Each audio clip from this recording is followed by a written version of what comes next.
Everyone chooses a place. Say your choice out loud to the rest of the players before clicking. Okay. Why have I chosen that place? But I'm done. All right. When we're all ready, we'll do them in order instead of trying to say them all at the same time. Yeah, because that never works. Because it never worked, and I just kept trying it for some reason. I will go first. Taco Bell. Walk-in freezer. Walk-in freezer. Nice. Right. Goggles. Yeah, an abandoned Starbucks. An abandoned Starbucks. Very nice. One way of identifying a neighborhood that's being gentrified is if Starbucks starts to open there. Player orders decided based on how good of a sign of degentrification it would be if the neighborhood starts now to have these places open there. Okay. Why would one open an abandoned Starbucks? Abandoned Starbucks. I mean, walk-in freezer. If the Starbucks has been abandoned, then that's a sign of degentrification. So. It is, yeah. And a Taco Bell. And that is also a sign of degentrification, I feel. Okay, Goggles wins. It's the abandoned Hey. Starbucks.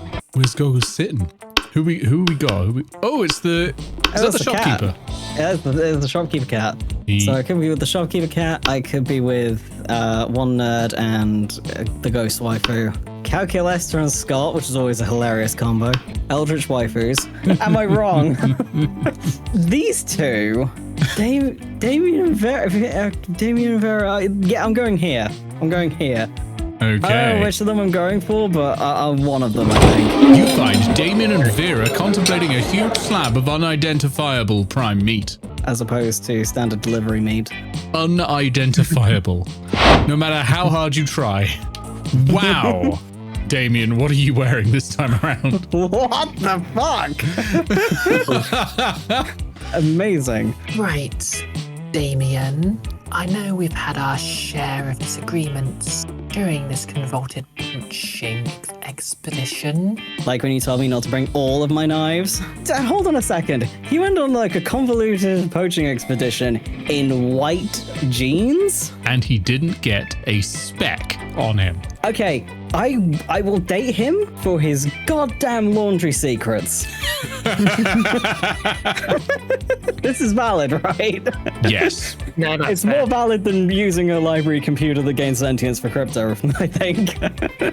Yes, but it's not a very high bar. Trust we can now put our differences behind us and enjoy the fruits of our labours. You mean the meats of our labours? Yes, together we will enjoy this raw bloody cut of meat as a symbol of our... Wait, raw and bloody? You mean you're not even gonna try using fire on it? It's offended over the lack of fire, and I understand this. Of course I use fire. I specifically instructed the chef to pour this meat while glancing briefly at a lit stove. Did the fire ever, touch the meat?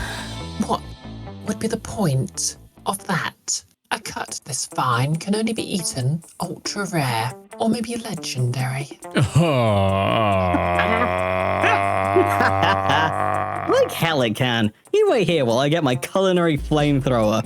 I will also date him for a culinary flamethrower. He just wants to grill. Everyone's shouting, let him cook. Damien, please, let's be reasonable about this. What is reasonable? Vera, don't hurt me. If we can't come to an agreement, Come. let's appeal to an arbitrary third party. Goggles will surely make the intelligent choice for us. Isn't that right? I would like to, before we even get to the decision-making part of this, I would like to point out this is incredibly hilarious because I am vegan and I have no idea how to cook meat at all. Not a fucking clue. I have no opinion here. Fucking hell, these are options. I love them. My word, the steak is too cooked already. Rub some ice on it and douse it in blood, quick. Or the only correct way to enjoy a steak is after its charred remains have been retrieved from a burning building. I love the energy of both. I love the energy of just, we're going as far as burning down a building for this steak. The writers for this game just went hard. Yeah, No.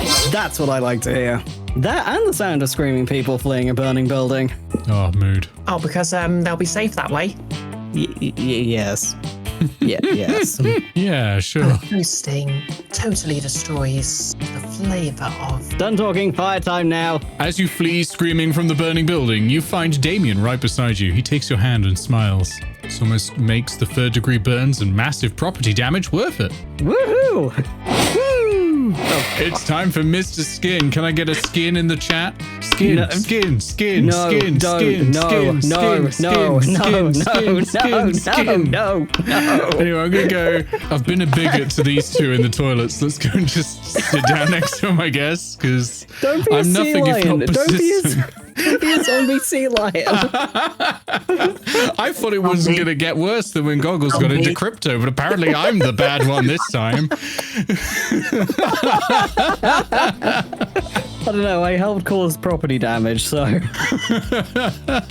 but some property damage. that's true. It's not like Zoe and Miranda aren't always the perkiest of gals, but they seem extra perky as they skitter around writing things down in notebooks. Doubtless you're admiring our great work, Mr. Skin. You see... God, for fuck's sake.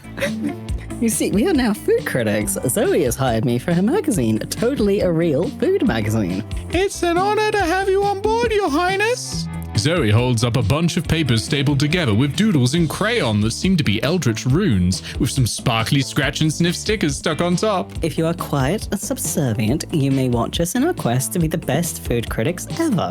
It was a little hesitant about founding this very legitimate magazine because I'm new to eating things other than minds and souls. And I usually have my eating serves eat for me, but then Zoe and I realized we were the absolute best food critics according to our test audience. Which was comprised of Miranda's food serfs. Now watch us create culinary criticism magic. First up, macaroni and cheese. This food item contains both macaroni and cheese and therefore deserves 5 stars for this accurate description. Next, couscous with vegetables. I've never tried it, and the pieces seem way too small to even register in my many mouths. I won't try it either, but the name sounds very, very fancy, so 5 stars. Here is this microwave. Ah yes, this is the very shiny and very cubic shape, which are both good qualities for a food. 5 stars! Here are some French fries. They don't seem to be particularly French. But they don't seem particularly un-French either. Oh dear, how will we ever determine their Frenchiosity? Easy, that's your specialty. Zoe, you should give the French fries a French kiss worthy of the most epic of French fictions to check how good they are at French kissing and therefore calculate their Frenchosity. Or, Miranda, obviously you're the most qualified to determine this. The only way to establish Frenchosity is to actually go to France. Just send an eating serf over there to check it out. I've got to. I need to win her back. I need to win her back. Why you were winning any of them in the first place? Sure. Look, I witnessed the toilet bigotry fiasco. Oh, God. That's a sentence. We got there. Why is the first thing we do in this game, there's always one thing that's going to go chaotic? An insightful decision indeed. It seems you truly understand the privileges of royalty, Mr. Skin. Sorry, gets me every time.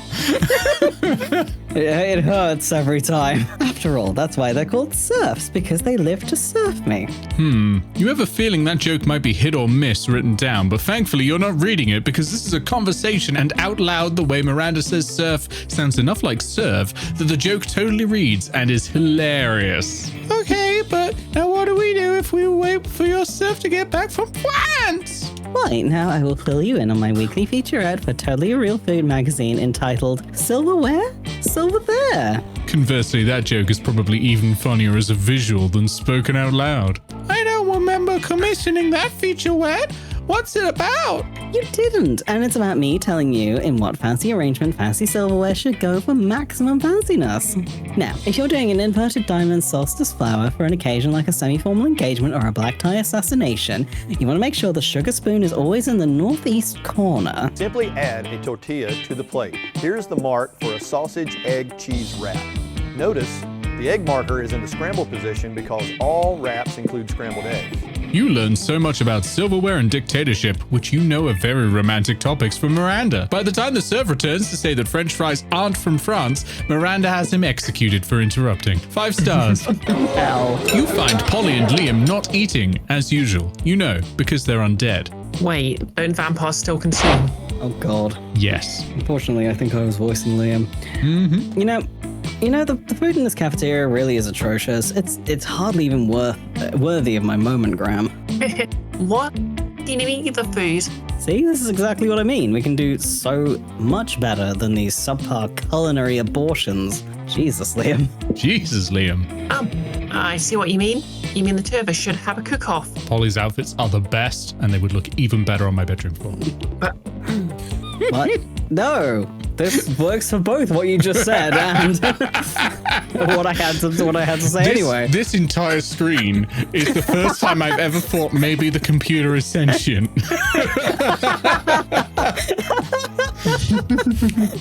Did you say something? I'm not listening because I'm so psyched about this cook-off. At no point did I agree to... I've got a huge advantage though because I've cooked so many drugs. Beautiful. Oh, you think you've got the advantage, huh? I've been alive for centuries of culinary history. It's on. The two of them dash into the kitchen, ignoring all the rules of law, school, and common decency as they commence cooking. I don't think either of them understand what common decency is. Let them cook, Goggles. No. Two celebrity chef judges appear to critique the challenges. Wait, what? How? Where? Yeah, we've just saw the Great British Bake Off. I think they're both equally horrible, says the cruel British judge. I think they're both equally marvellous, says the overly nice British judge. Okay, so now in my head it's the two characters from Good Omens, Asriel and Crowley. That's it. Crowley. Yeah. Perfect. You know, it's kind of funny. That's it. Both judges turn to you. What do you think, tiebreaker judge, whose meal truly is the cat's pajamas? Why are you serving up the cat's pajamas? Hungry? Liam's because I think that glass jar of fresh human blood really goes with the parsley sprinkled on top. Or Polly's because she literally just made a pair of pajamas for a cat. Yes, I've got to go with that. Yes. What?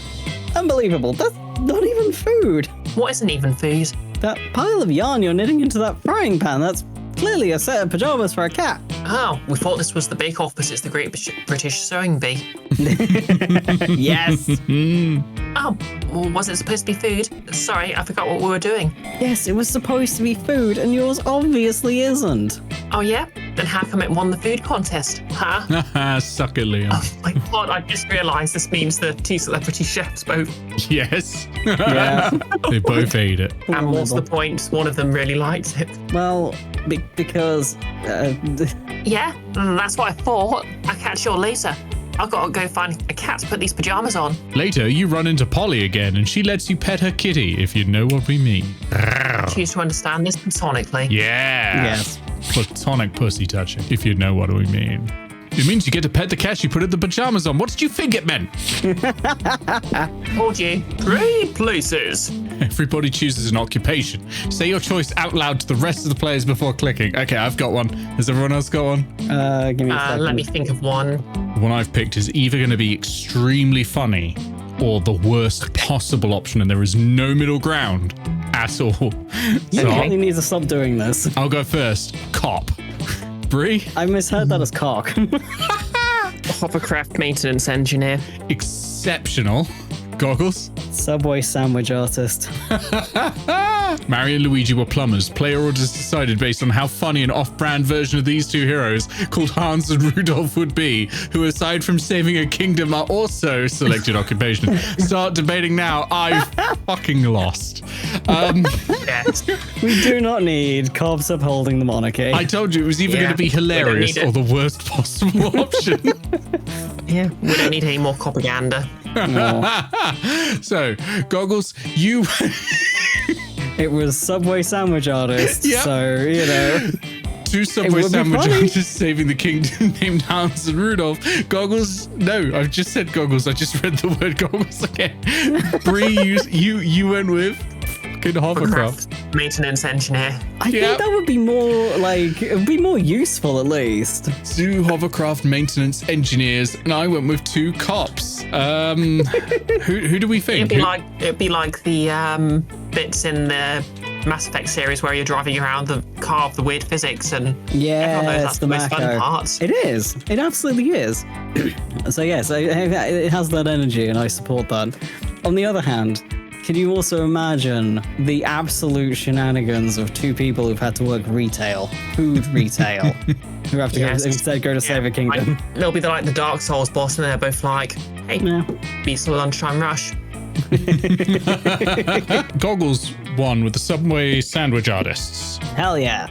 Okay, runner up. I mean, clearly I lost, so you're the runner-up, I think. Yeah. Okay. There's no way Cops was gonna win that one. Nope. I keep winning this, and it's really, really concerning. Oh, Auditorium has the shop cat. Shop cat, being the peaceful capitalist of the gang. Do I want to stop Nick going to the toilet?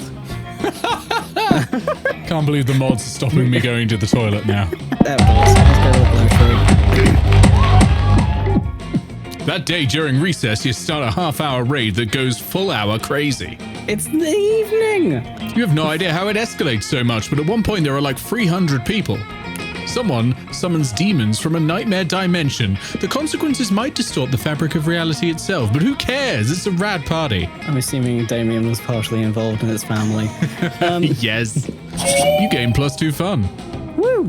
You see Damien about to punch some noob when suddenly a dimensional portal opens between the two of them. Oh, fuck. Oh, no. Oh, fuck, it's the interdimensional prince. It's he. Fuck, I still have to voice that bastard as well. Also, I appreciate all of the jackets that Damien is bringing out at the moment. They are fantastic. I want that one. The skull has horns I want this. on the shoulder. That's a good jacket. Rad. That's a good jacket. Hey, what the hell? I was about to punch that noob. There'll be plenty of noobs to punch, my fearsome paramour, when you are mine. Oh, God. I have traveled across time and space to find a fit commander for my armies and for my bedroom.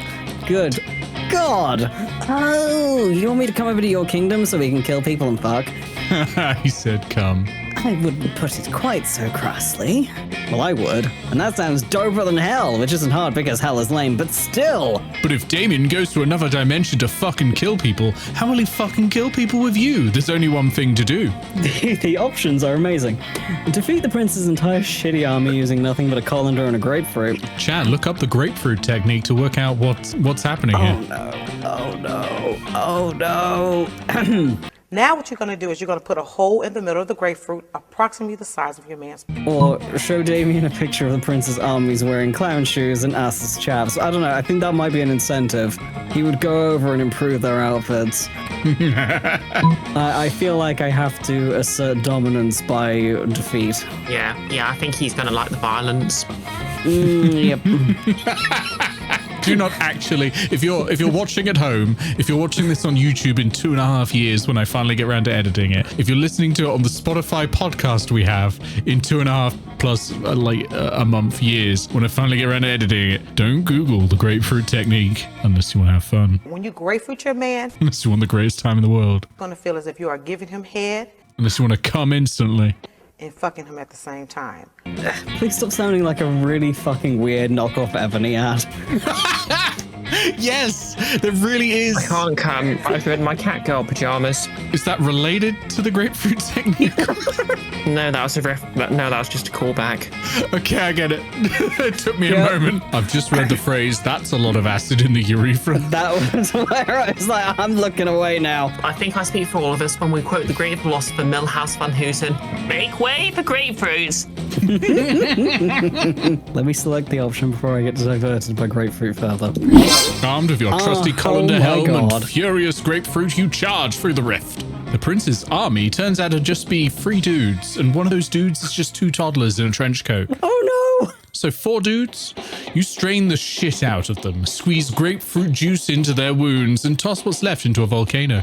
Cool, I guess. Grapefruits or them? Yes.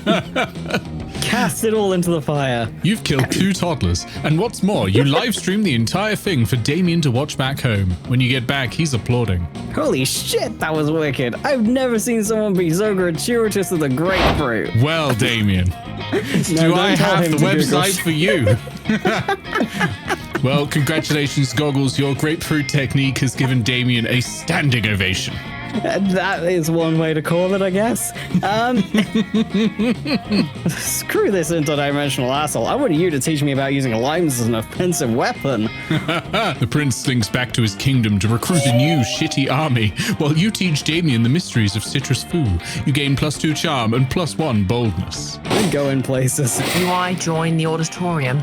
Do you catgirl shop this? Yeah. Should I buy stuff or should I track down Polly? You were saying that you might try to open up one of the alternate routes. Oh yeah, that's true. I'll have a look. Good old B. Wait, who was this one? It was you. Was and it? I think Was I Texan? I think so. Yeah, you're doing the tabaxi thing. Yeah. Good old BO69. What's it gonna be today? It's so nice to hear this voice and there's nothing about beans. Oh, wow. An erotic fanfic about dragons. Blanket with 2 holes in it. No. You're too poor for the literal mountain of cocaine, sadly. I feel like the dragon might draw out the monster. Wait, I know there's a monster hunter. Oh, right, yeah. It does say there's an event attached to those 3. Yeah. Oh yeah, let's go for dragon heat then. Have a good one. Anyway, All right. it can't be the less the Argonian maid. This looks like it's not like 7 acts of extended sexual tension. Might actually Well, be I a know reasonable where I'm size. going. No, I feel like taking a shit in class tonight. That day, you're the first one in class. You sometimes come early because you enjoy talking to the teacher. It's a bit bitter, but in a cool way. He treats you like an adult, and the two of you discuss life and stuff in a very snarky way. Look at you, excelling at cliched movie tropes. You gain +2 smarts and +1 valuable life insight that will help you face the difficulties of being young. I didn't want smarts. Afterwards, Miranda summons you. It feels weird to be summoned, but you comply. You can't resist her, mermen goons.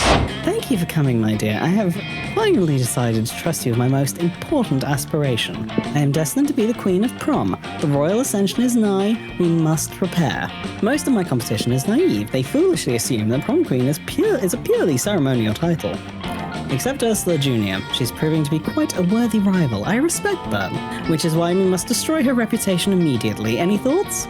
Let's convince everyone that she likes humans. Or fart joke. Fort's empty. Just simple. I'm gonna No try. elaboration. I am smart, right? Is You this know what, smart? Or is it charm? I feel like that's a charm thing. Fart joke And sounds more fart is a charm, though. bold? Oh, fart could be boldness. Ah, Yeah, because charm, you probably need some charm for a level of manipulation. Yeah. For the rumor mill, but fart jokes, I'm gonna do it. I'm gonna go fart joke. Oh, fun. You plant a claymore mine in the toilet. No point in doing anything half-assed. There won't be an ass left. No. I mean, why would you plan to clay less? This actually reminds me of a hot sauce I've seen before, which has genuinely as the name Ass in the Tub Armageddon. Jesus Christ. It's the subtitle Armageddon that just gets me every time. It could have just been called Ass in the Tub. It did not need the Armageddon at the end. It'd be Armageddon. It implies that there was a prequel called Ass in the Tub, and now this is the sequel to the original hot sauce. When Ursula enters the restroom, you quickly gather a crowd and put a glass against the door. The crowd explodes of laughter as Miranda's unfortunate rival is launched to the moon. Excellent. She can rule Alien High School all she likes now. Also, I'm going to check Start an Alternative Space Program off my bucket list. Oh, you wanted a fart pillow? You should have been more specific. You gain +2 boldness and +1 fun. Hell yeah.